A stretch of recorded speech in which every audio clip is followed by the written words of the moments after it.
Hi there, it's Kevin with GatheringMagic.com with match number 1 with the Playing on a Budget with the event deck.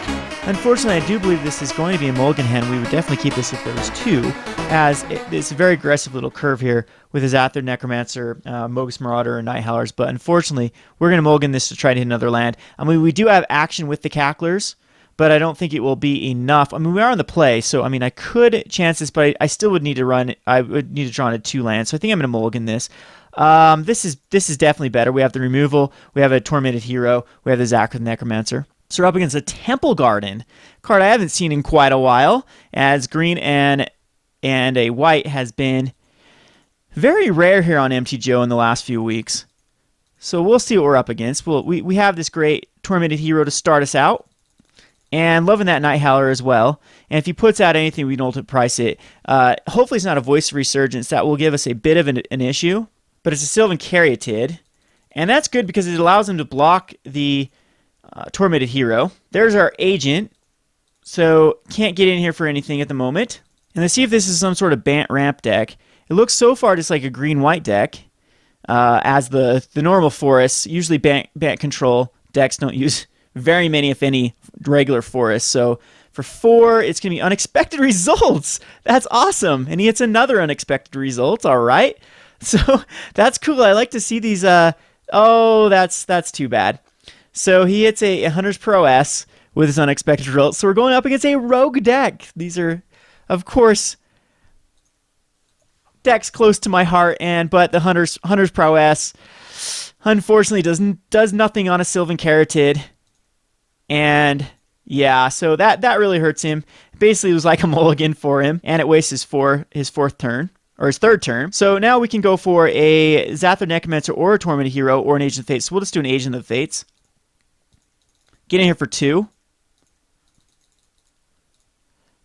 And pass the turn back to him. And next turn we can actually bestow the Nighthowler, and it will make him sacrifice the Sylvan Caryatid. Or something else. Most likely it's going to be the Sylvan Caryatid. And 2 Unexpected Results out of the way. The thing about these Unexpected Results decks, and we have a great matchup against it, is they can be very clunky. Like, yes, they can be cheater faces. Like, I've used one. I've got like huge worms out on turn 3, just like he did here. You know, ramping Sylvan Caryatid 2nd turn. And see, oh, number 3 comes out, and it's a Master of Waves, which is not going to be very good because it's just going to put a 2/1. So very interesting deck. Got to give it to you here, a moment of silence. It's a really, really cool deck. Let's see here. So I'm just going to probably, we're just going to ultimate price that off. And then we can get in here for 4/5. And we can still play a Cackler. And definitely unleash it. So next turn, we're sitting very pretty with the Nighthowler bestowed on an Agent of the Fates, making him sacrifice a creature. Then our Nighthowler will give our dude at least +2/+2 because there's 2 creatures in the graveyard.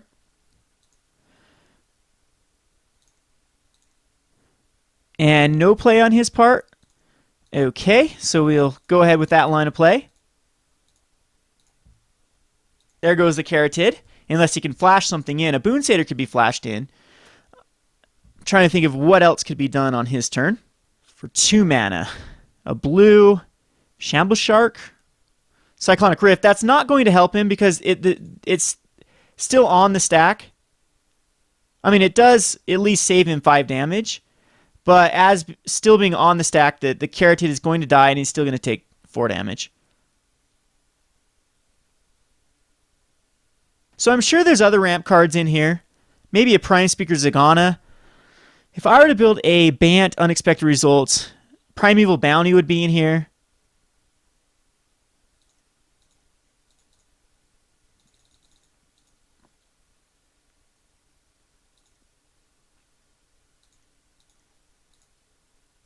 And I'm not even sure what else I'd put in here for the blue.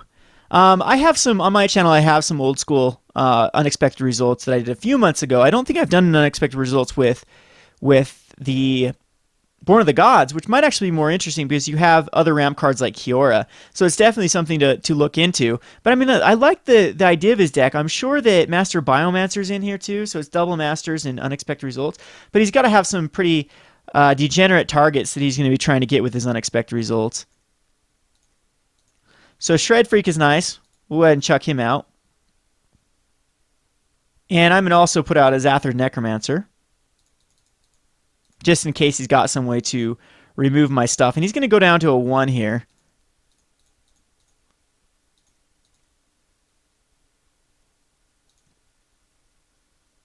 And next turn, I have a very hard time seeing him come out of this. So what do I bring in? I just haven't seen enough. We've seen Master of Waves and a Hexproof Sylvan Caryatid. Yeah, so do I need Bile Blights? I'm going to bring in the Gift of Orzhovas for sure, as it seems to me a way to go over the top of him. That's really the only thing. Doomblade can come in, and the Cures I don't believe need to come in. So cards that aren't that great versus him, I have not a clue. I have not a clue what do I need, like the Mogis Marauders to get through the Cacklers? Are the Cacklers necessary? Well, because he's a slow deck, though, I'm thinking Cacklers are definitely necessary. Doomblade's Grid, Ultimate Price might not be able to hit enough targets. Well, it hits the one target I definitely want to hit. Pain Seers. Pain Seers are nice and quick. Do I need Necromancers? You know what? I think that's actually my weak link here is the Xathrid Necromancer. So I'm going to take the Xathrid Necromancers out here. Never thought I'd do that in this deck. But I'm thinking that just as a 2/2 for 3, it's going to be the slowest card out of our deck. And we're going to try to get in there for quick damage. And I don't want to be trading cards for cards. I just want to be overwhelming him before he can really get anything out. Duress could actually be used to get out Primeval Bounties, Unexpected Results, Urban Evolutions, Kioras. I'm sure those are all in there. I'm sure this is a heavy ramp deck. And if he's going to be utilizing the Master of Waves, a Thera could be in there. And Thassa could be in there. But I'm really thinking that it's Prime Speaker Zagana that's going to be in here. I definitely don't need a mulligan this 2 lands. We just need to draw into 1 more land and we're golden. Plus we have this extremely aggressive Rakdos Cackler. And it looks like, with an island as his first turn play, he's not going to be able to cast anything unless there is some Cloudfin Raptor. But I highly doubt there's going to be very many things to miss with unexpected results. You want to hit at least something 4 casting cost or above. There, we hit our land already, so we'll go ahead and unleash this Cackler. I'm very surprised at the power level of this mono black deck, the event deck. It's very good. Like I said, we didn't even dump any money into it by trading the Desecration Demon and the Pack Red away for the cards we needed. And of course, you don't need to do that. Desecration Demon is fine in this deck. It's a 4-drop, but I just didn't think it fit our theme really. And of course, that would allow us to not spend any money to finish out this deck. So anyway, I'll quit blabbing here. Breeding Pool comes into play tapped. That's good for us. We can get in here for 2. There's a Doomblade to kill anything he throws out next turn, unless it happens to be a Caryatid. But he's down to an 18. We're still 1 turn off of a unexpected result finding something to kill me. So there is, like I said, a ton of targets in Standard right now that you could get out on turn 4 that are pretty scary. So I think the right line of play, I do know he plays like Cyclonic Earth, so maybe Gift of Orzhova is not the right way to go. I think I'm just going to cast a Herald of Torment.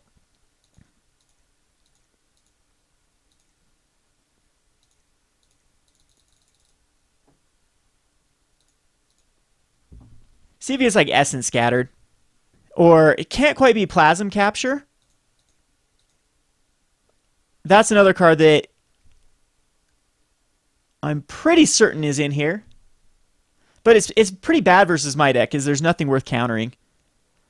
So end of turn, what can he do end of turn for 2? Rift back. All right, he's on the defensive. So I'm glad I didn't use that Gift of Orzhova. I would have got my Cackler back to my hand. Down 2 damage, and Orzhova in the graveyard. So again, I think the right line of play is actually just a Herald of Torment.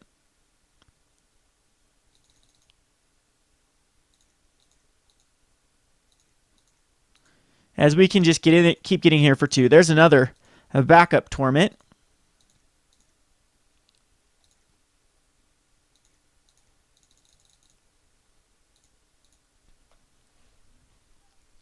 And 2 removal in our hand. So, okay, so it is yeah, we knew it was banned because there was a temple. See if a Farad comes down here. Kiora. All right, that's interesting. So he can plus Kiora. And yeah, okay, so Herald can't do anything. We draw into another land, I will bestow the Herald onto the Rakdos Cackler. If not, I'll probably just Gift of Orzhova on the Rakdos Cackler and get rid of this Kiora, because Kiora can be a bit of an issue. It's going to save him a lot of damage per turn. And let's see here. So prevent all damage. You lose. Okay, I lose life. So actually, that doesn't. I was hoping this would do. If Herald of Torment said at the beginning of your upkeep it does 1 damage to you, Kiora would actually protect me against that. Anyway, my opponent's lost connection here, so we'll wait for him to come back. Alrighty. So yeah, I never even thought about, with the amount of ramp in the colors that he's using, I'm loving this deck. Even if it's not a deck that can maybe, I mean, it looks okay versus like mono black, and maybe even against control, I don't quite see it being able to beat Esper control. But mono black, this seems like a very fun deck to run against with the amount of ramp and eventually card advantage you'll be able to pull out versus mono black. Okay, anyway, so I mean, what I'm trying to say here is I absolutely love this list with Kiora. I'm gonna have to revisit the unexpected results list that I've done in the past. I've done a Rug one, and Rug would work really well with Kiora because ramping into the Gruul Borbramos would be awesome. Anyway, look, we didn't draw into our 5th land, so it will just be Gift of Orzhova on the Cackler. And we'll go ahead and that'll be perfect damage to take out Kiora.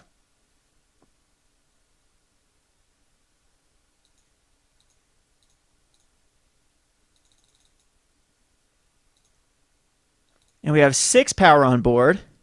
Supreme Verdict would be a bit of an issue here, but it doesn't have the double white for it, so we're in great shape. Alrighty, so I'm going to get in for 6. See if 4 mana. Aetherlize, that does hurt. But we'll just go ahead and cast these 2 guys again.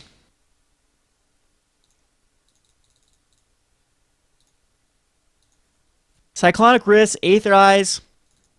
What else? What other tricks could he be running? Still stuck on his 4 lands, but the good news about that is he's drawing answers. See if another Kiora comes out. Unexpected results for a breeding pool. He gets back the unexpected results, which is nice little ramp, and it finds him his 5th land.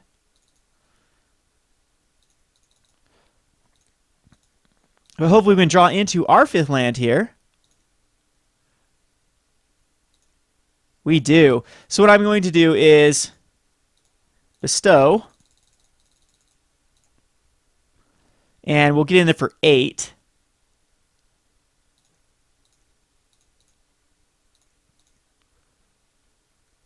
Put him down to a 6, which means he has to... I don't know if he can go for the unexpected results. I mean, the problem with his deck is there's a lot of things that unexpected results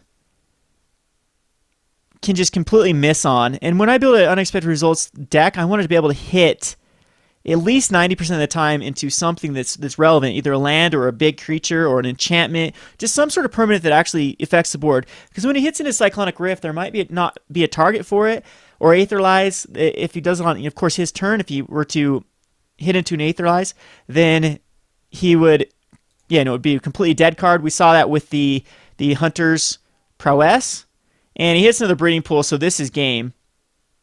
So, I mean, you've got to run... I'm not sure what kind of cards you'd have to run in here, but for me, I want a lot of just, like Loxodon Smiter would be something that just hit the board and act as a roadblock, or even I think Corso Crewfix would be a perfect card in this deck as well, as it would be not only a roadblock that can actually block, but also if it get those lands off the top, help you with card advantage, thin out your deck, and eventually ramp you into a big drop. So definitely it's worth looking into again. Maybe I'll have to do it for a Rogue Deck Builder episode, do another unexpected results. They seem to be quite popular decks with the Johnny type crowd and the casual crowd, so which is usually my demographic on my channel. So anyway, we'll look into that. This has been Kevin with GatheringMagic.com. Thanks for watching.